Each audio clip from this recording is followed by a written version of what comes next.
বিপিএলের মাঝপথেই ঢাকা ক্যাপিটালসে সুযোগ পেলেন মোসাদ্দেক হোসেন সৈকত। তার পারফরমেন্স নিয়ে অনেক প্রশ্ন উঠলেও এবার নিজেকে প্রমাণ করার উপলক্ষ পেয়েছেন এই অলরাউন্ডার। এবার মাঠের ক্রিকেটে আগের পারফরমেন্সকে ছাড়িয়ে যেতে চান মোসাদ্দেক। সিলেট থেকে নিলয় মজুমদারের রিপোর্ট। ঘরোয়া ক্রিকেটের নিয়মিত মুখ মোসাদ্দেক হোসেন সৈকত।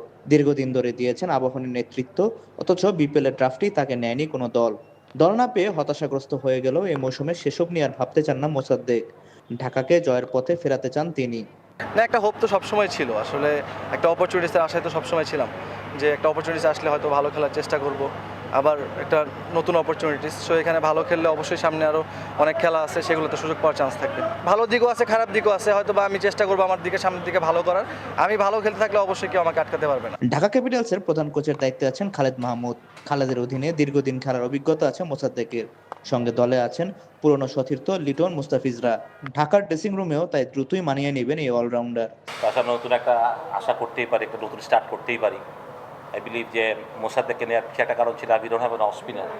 যে বা কোনো যখন ব্যাটসম্যানরা বা হাতিরা আসে, আমরা আমাদের লেফট আর্ম স্পিনের উপরে ডিপেন্ড করতে হয় কিংবা ফাস্ট বোলিংয়ের উপরে ডিপেন্ড করতে হয়। তো একটা ভ্যারিয়েশন থাকা দরকার, টিম কম্বিনেশনের জন্য প্রয়োজন ছিল বলে হয়তো বা নেওয়া হয়েছে ওকে আমরা। আর আই হোপ যে এখান থেকে আমরা ঘুরে দাঁড়াবো। অমিত সম্ভাবনা নিয়ে নিজে ক্রিকেট ক্যারিয়ারে শুরু করেছিলেন মোসাদ্দেক, তবে এবারে বিপিএল যেন হতে যাচ্ছে তার জন্য নতুন এক যাত্রা। নিলয় মজুমদার, এনটিভি নিউজ, সিলেট আন্তর্জাতিক স্টেডিয়াম, সিলেট।